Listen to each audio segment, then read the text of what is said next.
사도신경으로 신앙 고백 드립니다. 나는 전능하신 아버지 하나님 천재 창조주를 믿습니다.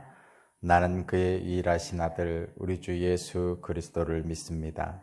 그는 성령으로 잉태되어 동정녀 마리아에게서 나시고 본디오 빌라도에게 고난을 받아 십자가에 못 박혀 죽으시고 장사된 지 사흘 만에 죽은 자 가운데서 다시 살아나셨으며 하늘에 오르시어 전능하신 아버지 하나님 우편에 앉아 계시다가 거기로부터 살아있는 자와 죽은 자를 심판하러 오십니다.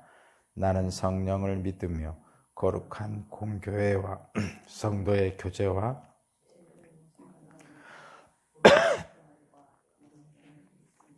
아멘. 찬송가 342장.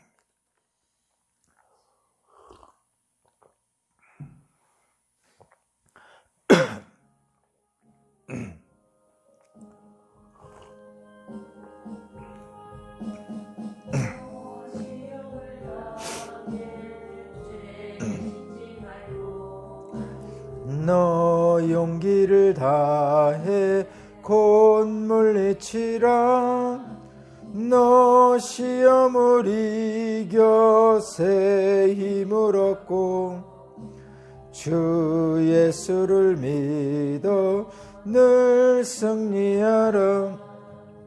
우리 구주의 힘과 그의 위로를 빌라.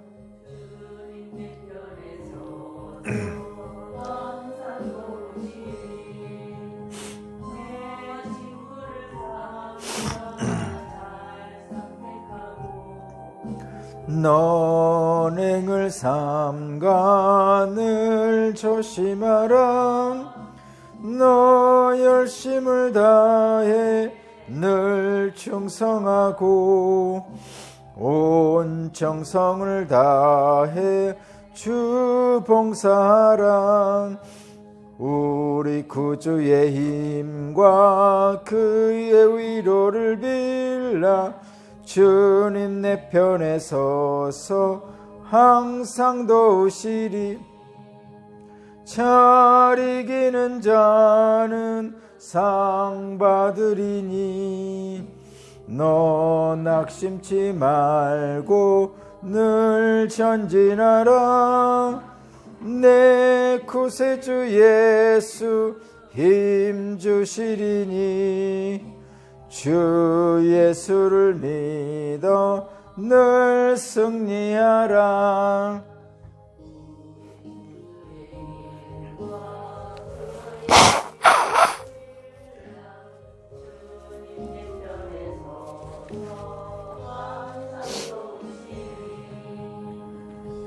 아멘.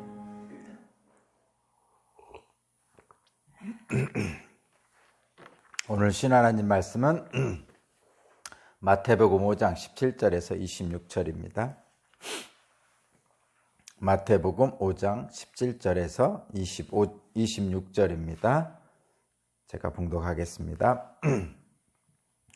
내가 율법이나 예언자들의 말을 폐하러 온 줄로 생각하지 말아라. 폐하러 온 것이 아니라 완성하러 왔다.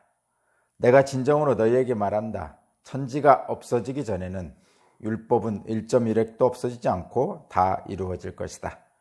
그러므로 누구든지 이 계명 가운데 아주 작은 것 하나라도 어기고 사람들을 그렇게 가르치는 사람은 하늘나라에서 아주 작은 사람으로 일컬어질 것이요, 또 누구든지 계명을 행하며 가르치는 사람은 하늘나라에서 큰 사람이라고 일컬어질 것이다. 내가 너희에게 말한다. 너희의 의가 율법 학자들과 바리새파 사람들의 의보다 낫지 않으면 너희는 하늘나라에 들어가지 못할 것이다. 옛사람들에게 말하기를 살인하지 말아라. 누구든지 살인하는 사람은 재판을 받아야 할 것이다 한 것을 너희는 들었다. 그러나 나는 너희에게 말한다. 자기 형제나 자매에게 성내는 사람은 누구나 심판을 받는다. 자기 형제나 자매에게 얼간이라고 말하는 사람은 누구나 공회에 불려갈 것이요, 또 바보라고 말하는 사람은 지옥불에 떨어질 것이다. 그러므로 내가 제단에 제물을 드리려고 하다가 내 형제나 자매가 내게 어떤 원한을 품고 있다는 생각이 나거든 너는 그 제물을 제단 앞에 놓아두고 먼저 가서 내 형제나 자매와 화해하여라. 그런 다음에 돌아와서 제물을 드려라. 너를 고소하는 사람과 함께 법정으로 갈 때에는 도중에 얼른 그와 화해하도록 하여라. 그렇지 않으면 고소하는 사람이 너를 재판관에게 넘겨주고 재판관은 형무소 관리에게 넘겨주어서 그가 너를 감옥에 집어넣을 것이다. 내가 진정으로 너에게 말한다. 너희가 마지막 한 푼까지 다 갚기 전에는 거기에서 나오지 못할 것이다. 아멘.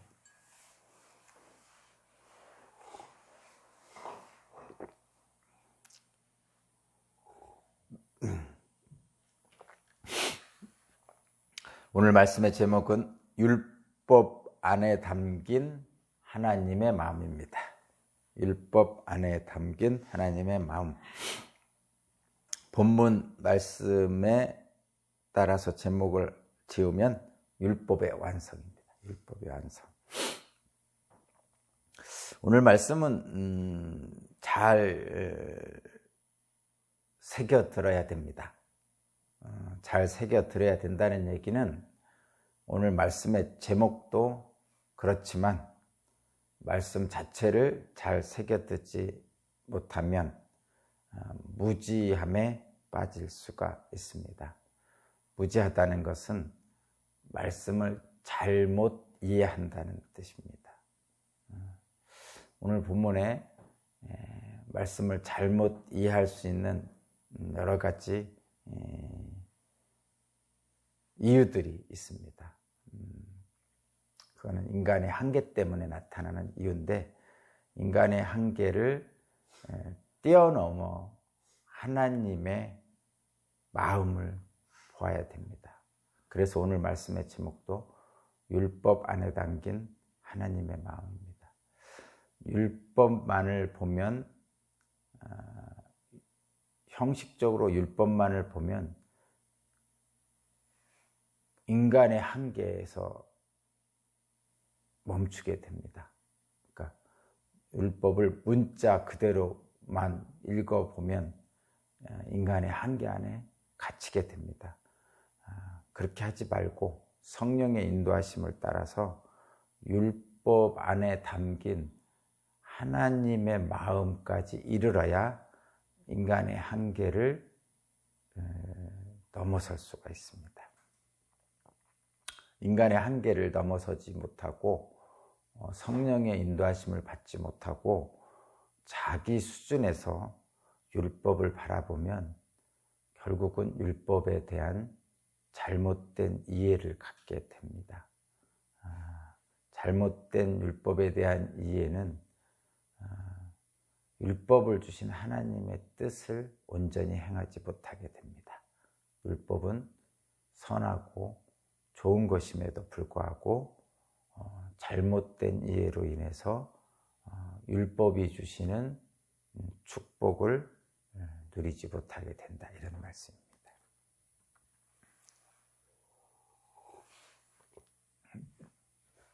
먼저 차곡차곡 한번 보겠습니다, 여러분.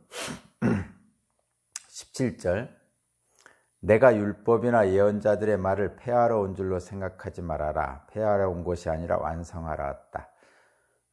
예수께서 율법을 완성하러 온 거다 이렇게 말씀하시는 이유는 뭐냐면 사람들이 예수께서 말씀하시니까 율법을 폐하러 온 거 아닌가 이렇게 생각합니다.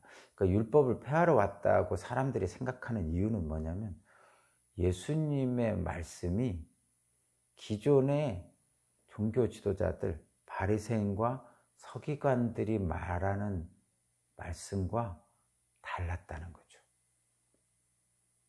권위 있게 달랐다는 거예요. 한번 찾아볼까요? 마가복음 1장 27절. 마가복음입니다. 마가복음 1장 27절. 마가복음 1장 27절. 제가 읽어볼게요. 마가복음 1장 27절. 사람들이 모두 놀라서 이게 어찌 된 일이냐? 권위 있는 새로운 가르침이다. 그가 악한 귀신에게 명하니 그들도 복종하는구나 하면서 서로 물었다. 예수께서 말씀을 전했어요. 그랬더니 귀신도 쫓겨나고 기존의 바리새인들과 서기관들이 하는 말씀과는 달랐습니다. 그래서 그 말씀을 권위 있는 말씀이구나 라고 생각합니다, 사람들이. 예수님이 성전에서 말씀을 전할 때도 그렇고 예수님과 가장 많이 부딪힌 사람들이 서기관이었고 바리새인이었습니다. 왜 그러냐면 서기관과 바리새인은 당시에 하나님의 말씀을 사람들에게 전해주는, 하나님의 말씀을, 성경 말씀을 해석하고 전해주는 사람들이었어요. 그런데 예수님하고 달랐습니다. 근데 사실은 서기관들과 바리새인들이 전하는 말씀이나 예수님이 전하는 말씀이나 같은 율법입니다. 그런데 달랐어요. 뭐가 달랐느냐? 당시의 서기관과 바리새인들은 문자적으로, 형식적으로 율법을 말했습니다. 그런데 예수님은 그 문자를 주신, 율법을 주신 하나님을 말한 거죠. 그러니까 사람들은 그 문자만 듣고 있으면서 아유, 엄청 대단하다 이런 생각은 했는데 예수께서는 그것을, 문자를 뛰어넘어 율법이 기록된 문자를 뛰어넘어 하나님 마음을 전하니까 권위가 있는 거죠. 자, 다시 오늘 본문으로 돌아와서 18절, 내가 진정으로 너희에게 말한다. 천지가 없어지기 전에 율법은 1.1억도 없어지지 않고 다 이루어질 것이다.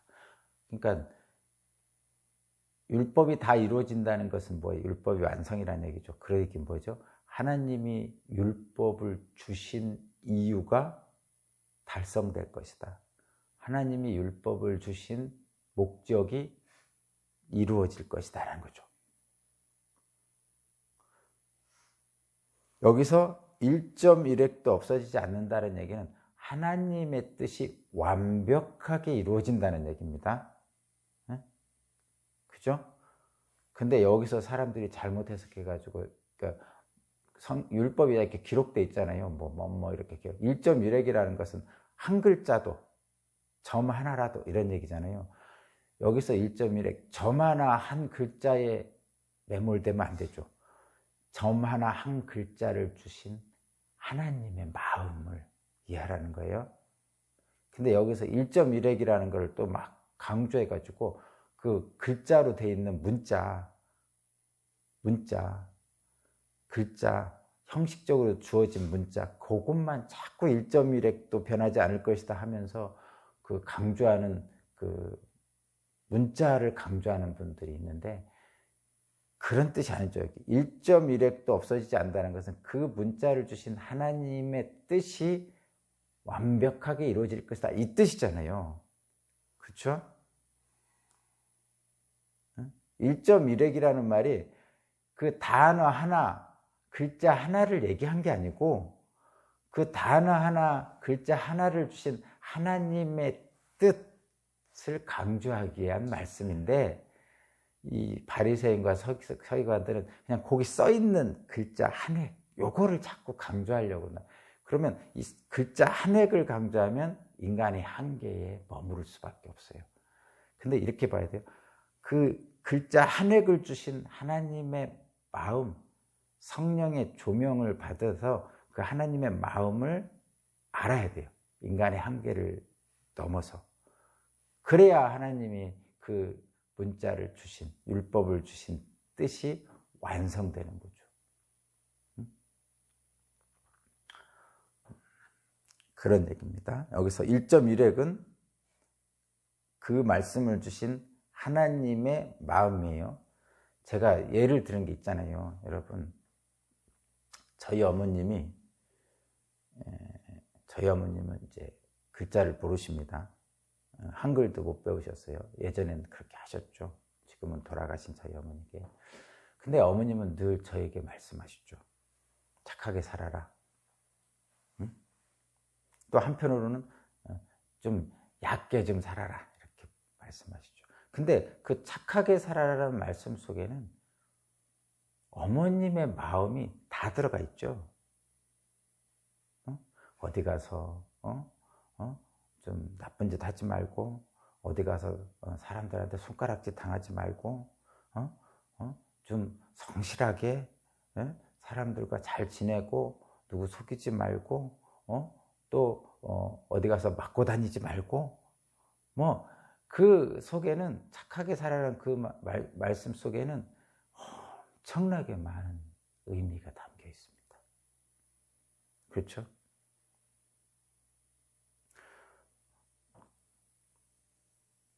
그것을 기억을 해야 돼요. 자, 다시 한번 착하게 살아라 이 말을 표현하니까 좀 다른데, 어디 가서 맞고 다니지 말라 이렇게 말씀도 합니다. 그러면 그 표현을 가지고 한번 예를 한번 들어요. 어디 가서 맞고 다니지 말라는 말씀, 어머니의 말씀 속에는 거듭 말씀드리지만 거기에는 수많은 뜻이 담겨 있어요. 자식을 사랑하는 마음이 담겨 있죠. 그런데 맞고 다니지 말라는 이 말 속에, 그러면 네가 힘을 키워가지고 다른 사람을 다른 사람이 나를 공격할 때 방어해가지고 때려라, 이런 말씀으로 단순하게 들으면 안 된다는 거죠. 그래서 맞고 다니지 않게 해서 무술을 배운다든가 이렇게 해야 된다라고 생각하면 안 되는 거죠. 어떻게 하라는 거예요? 맞고 다니지 않는 데는 다양한 것이 있죠. 다른 사람에게 해끼치지 않아야 되죠. 그래야 나한테 보복하지 않을 거 아니에요. 내가 열심히 성실하게 해서 맞고 다니지 않을 정도로 나의 그 힘도 키워야 되고, 그래서 세상에 기여하는 사람이 되고, 스스로를 좀 이렇게 자존심,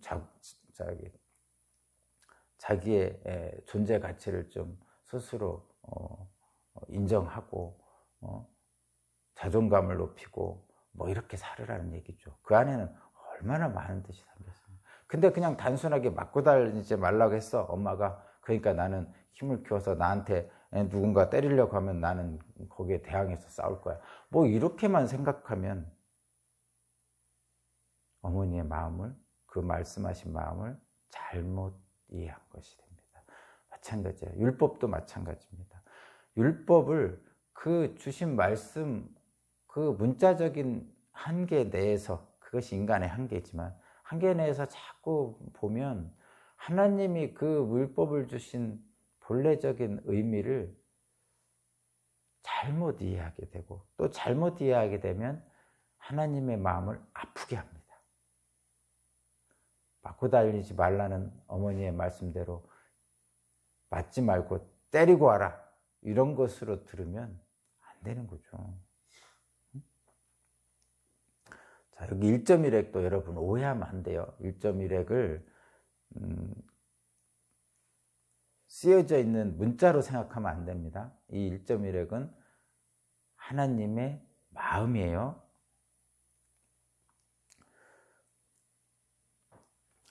19절,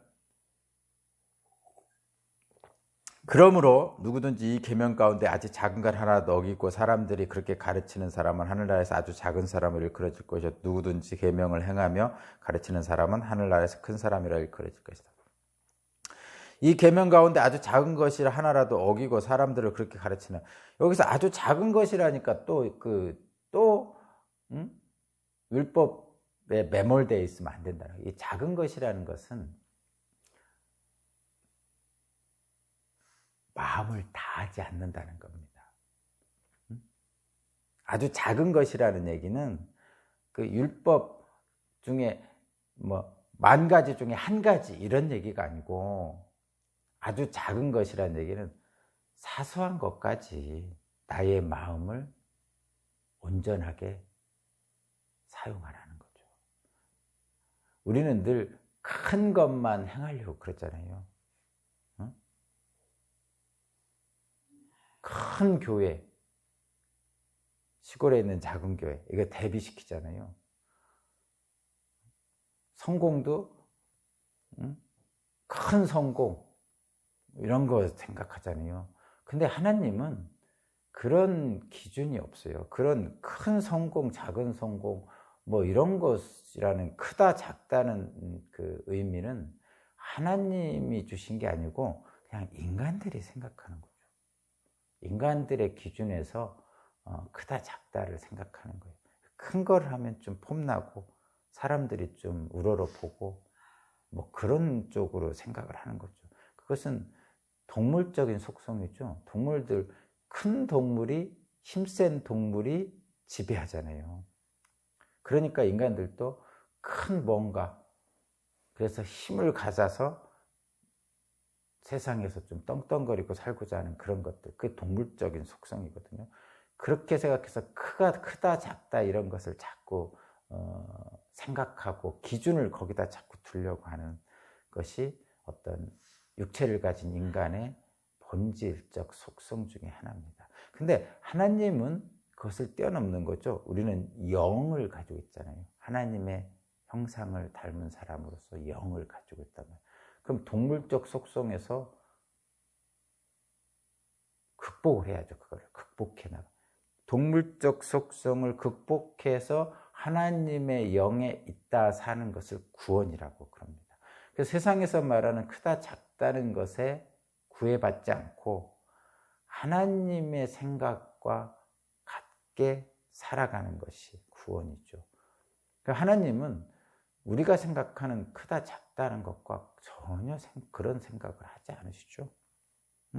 여기서 그래서 이 계명 중에 아직 작은 건 하나라도 어기고 이렇게 표현할 때 여기서 이 계명 중에 아주 작은 것이라는 건 인간들의 판단 속에서 한단 말이에요. 그러니까 그것을 작은 것이라고 어기려고 한단 말이에요. 인간은 큰 것은 지키고 작은 것은 어겨도 된다 이런 생각.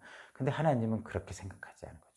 작은 것이든 큰 것이든 율법은 다 하나님의 뜻이 담긴 소중한 것입니다. 그래서 작은 것든 큰 것든 그 말씀대로 행하는 것이 중요하다라고 말씀하는 거예요. 거기 마지막 누구든지 계명을 행하며 가르치는 사람, 여기서 이 행함이 중요한 것이죠. 작은 것을 행하든 큰 것을 행하든 그것과 작다 큰 것, 작다 크다를 여기서 강조한 게 아니고 행하는 것을 강조하시는 말씀입니다. 그래서 말씀을 행하는 사람을 하늘에서는 큰 사람이다 이렇게 표현하는 거죠. 굳이 또 여기서 큰 사람이라고 하늘에서 큰 사람이라고 말한 것을 또 사람들은 오해해가지고 여기서 하늘에서 큰 사람이라고 큰 자를 넣은 것은 인간들이 이해할 수 있게 해주신 거죠. 하나님께 인정받을까 이런 얘기잖아요. 근데 또 세상 사람들은 나는 하늘에서도 큰 사람 될 거야 하고 욕심을 부리죠. 하늘에서 큰 사람이 어디 있어요? 작은 사람이 어디 있어요? 하늘은 하나님이 통치하는 곳이잖아요. 그럼 그것은 하나님 외에 크고 작은 거 없어요. 사람들은 그렇게 표현하죠. 하늘에는 또 뭐 천사장이 있고 또 거기에 무슨 군대 대장이 있을 것이고 또 거기에는 하급 군사가 있을 것이고 이런 상상을 인간 세상에 그 왕과 군사들 뭐 천부장 백부장 이런 걸 상상하면서 하늘도 똑같이 그렇게 구조를 만들어서 보려고 하는 사람들이 있는데 그거는 인간의 생각의 한계예요. 하나님 나라는 그래서 그렇게 표현하고 있죠. 예수님과 함께 왕노릇 한다고 그러잖아요. 그러면 모두가 왕이에요. 그러면 거기에 천부장, 백부장, 십부장 이런 사람들이 어디 있어요? 그런 구분이 어디 있어요? 그런 게 없단 말이죠. 그리고 저와 여러분들이 천국을 가면 모두가 하나님의 자녀잖아요. 하나님의 자녀를 생각하면 또 큰아들, 작은아들 뭐 이렇게 생각하는 사람들이 있는데 그냥 큰아들, 작은아들이라는 구분이 없고 그냥 다 자녀입니다. 뭐 아들, 딸 구분 없어요. 그냥 자녀입니다.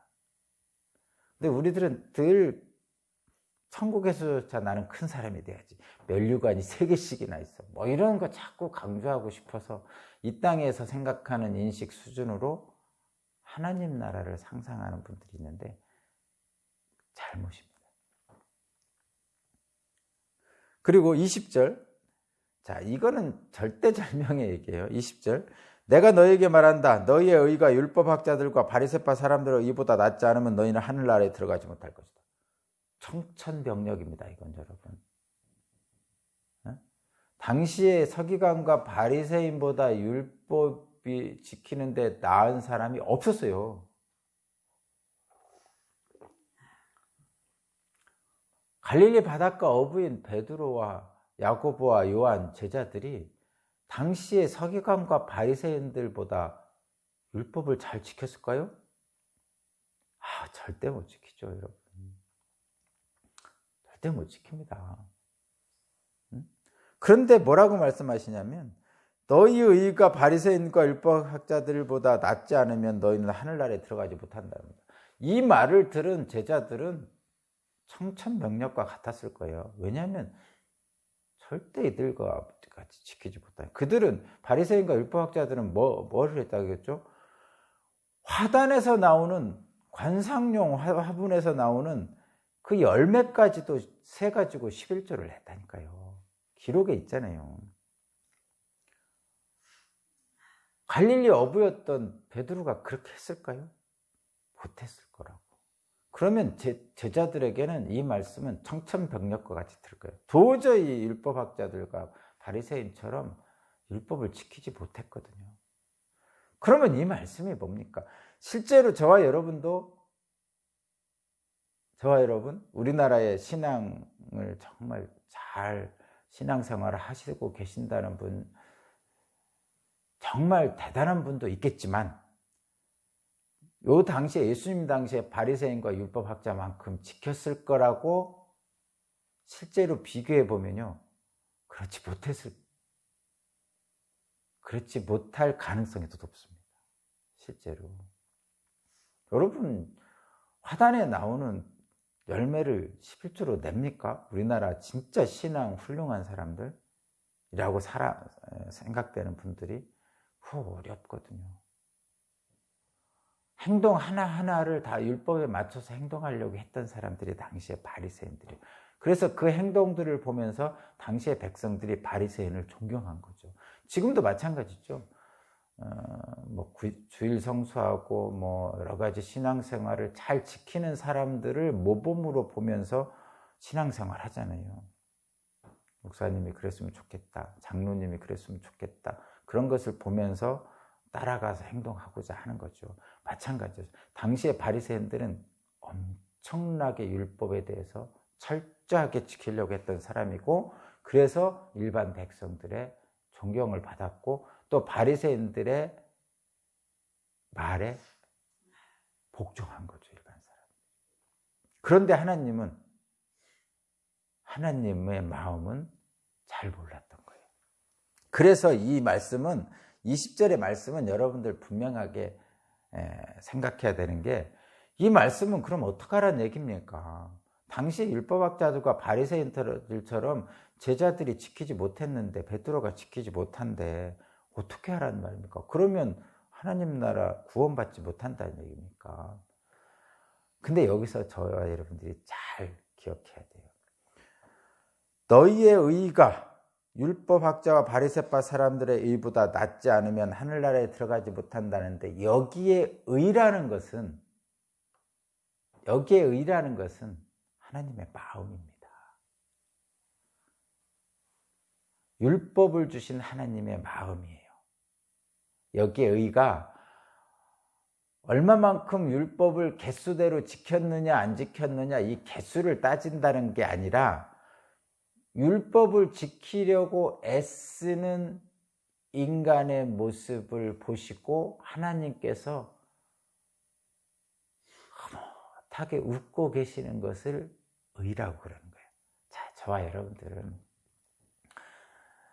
5살짜리, 6살짜리 초등학교, 중학교 다니는 애들이 미숙하잖아요. 잘 못해요.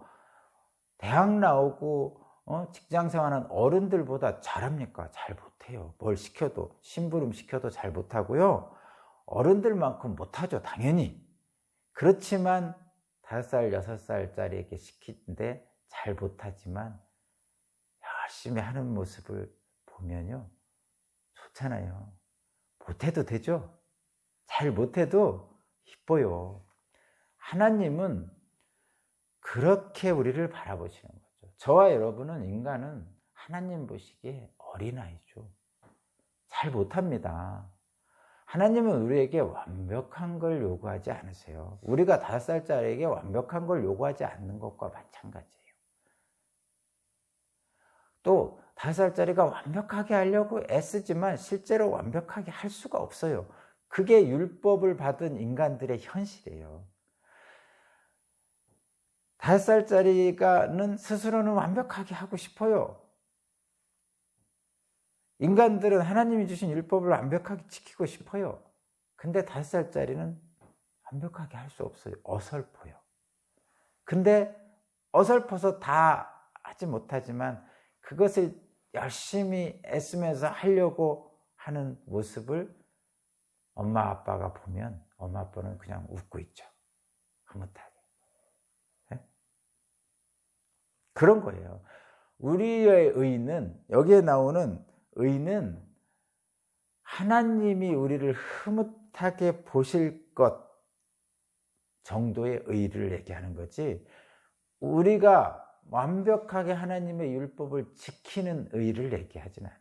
하나님은 우리의 연약함을 아시기 때문에 완벽하게 지킬 것을 상정하고 율법을 주신 게 아닙니다. 열심히 지키려고 애쓰는 모습만으로도 우리를 의롭다고 칭해 주시는 거죠. 그래서 칭의예요.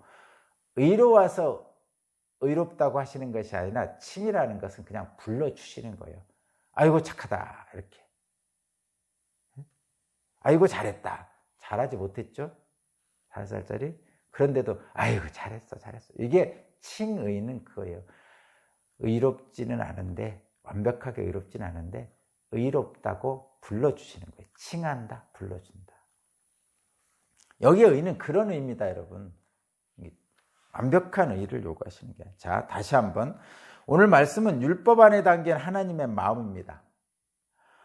문자적, 형식적으로 율법에 얽매여서 하나님 마음을 알지 못하는 자들에게 예수께서는 권위 있는 새 교훈을 주시고 율법에 담긴 하나님의 뜻을 알게 하십니다. 그래서 율법을 완성하시는 거예요. 바리새인들의 율법 인식은 문자적 한계에 머물러 있어요. 인간의 한계에.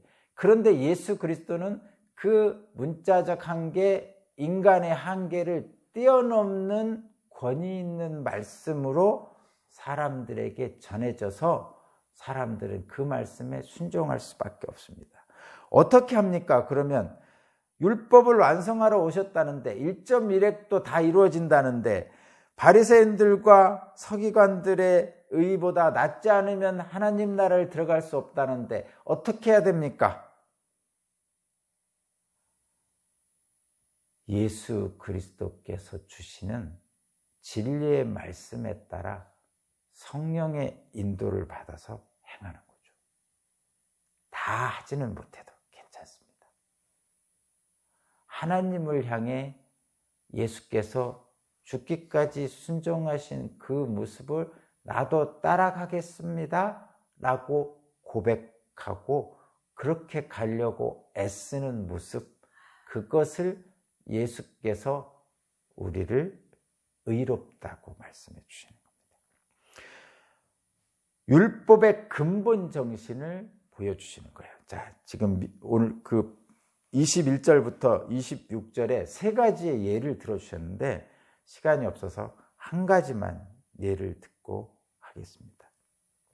21절부터 22절을 보면 살인하지 말라 했다. 6계명이죠. 그런데 나는 너에게 말한다 하면서 22절에 말씀합니다. 뭐라고 하느냐? 형제자매에게 성내는 사람, 형제자매를 얼간히 바보라고 말하는 사람은 살인한 자와 똑같다. 이렇게 말씀하고 있습니다. 자, 이게 뭡니까?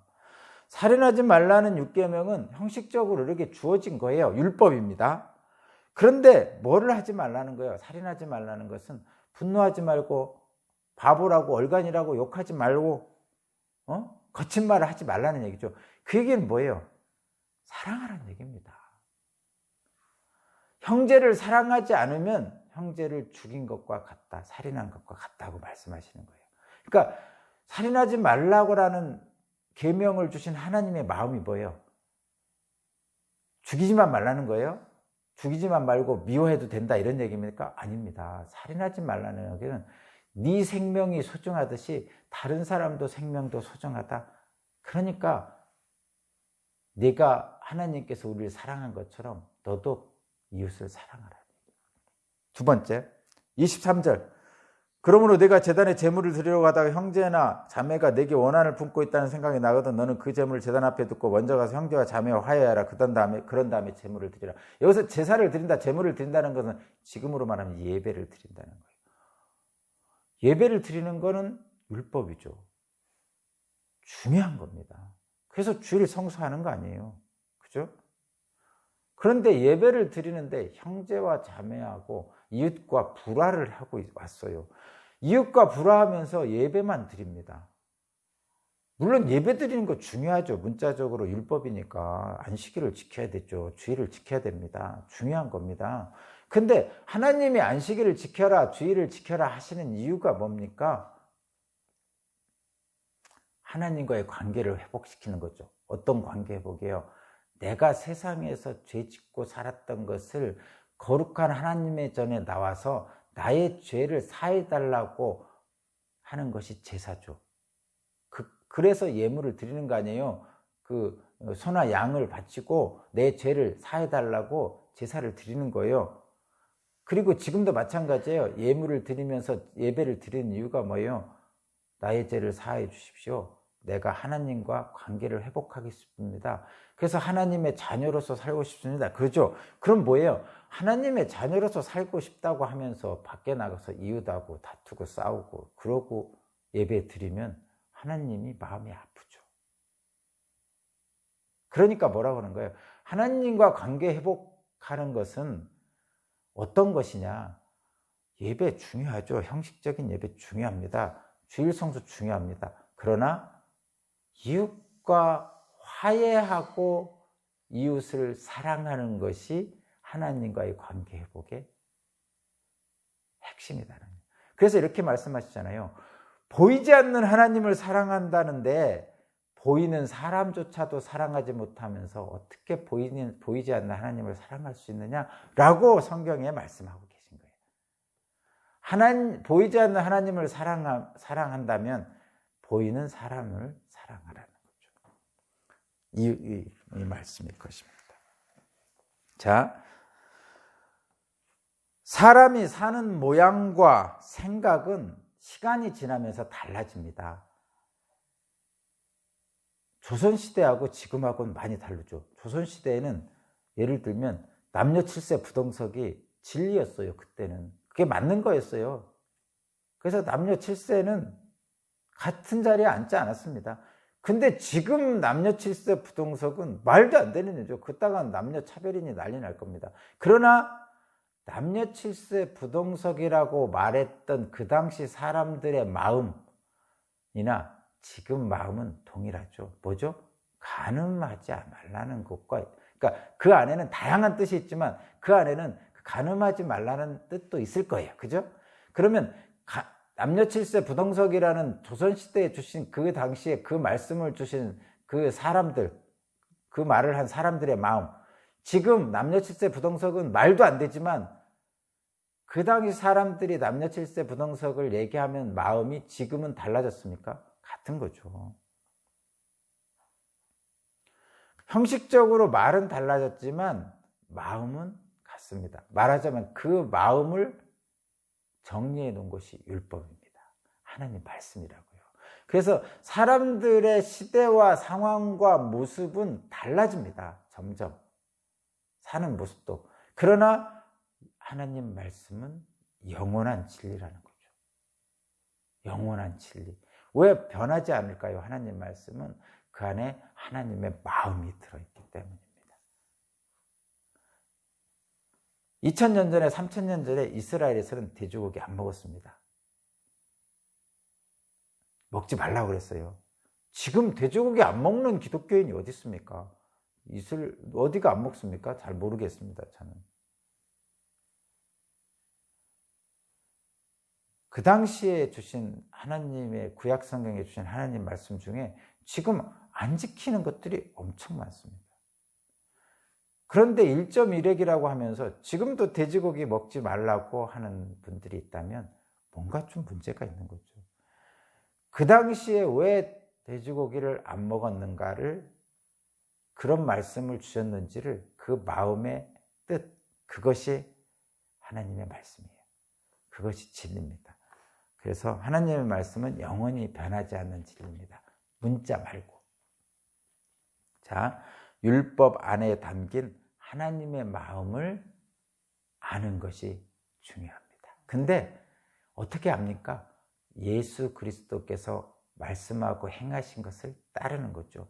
근데 그것을 어떻게 따릅니까?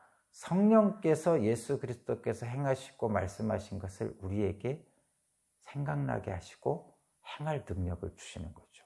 그리하면 인간적 한계에 놓여져 있는 저와 여러분들의 그 동물적인 속성들을 뛰어넘어 예수님이 하나님의 아들로서 행했던 그 모든 행동들과 말씀들을 성령께서 우리를 이끌어 주심으로 우리가 할 수 있게 되는 거죠. 그러면 율법 자체에서 머무는 바리새인들이 아니고 율법을 주신 하나님의 마음을 알아서 행동할 수 있게 되는 겁니다. 그런 사람이 구원이죠. 부모에게 효도하라. 가장 중요한 건 뭡니까? 부모의 마음을 헤아려 아는 것이 중요합니다. 부모의 마음을 헤아려 아는 것이 효도의 가장 중요한 시작이고 마침입니다. 저와 여러분도 하나님 말씀을 볼 때 하나님의 마음이 어떤 것인지를 헤아리는 영적 분별력을 가지시기를 주님의 이름으로 축복합니다. 하나님 감사합니다. 사랑하라 하셨는데 그렇지 못한 나를 되돌아봅니다. 주님의 말씀이 영원한 진리로 우리의 삶을 은총으로 덮어주실 수 있도록 오늘도 주님 우리를 붙잡아 주옵소서. 감사드리며 예수 그리스도 이름으로 기도합니다. 아멘.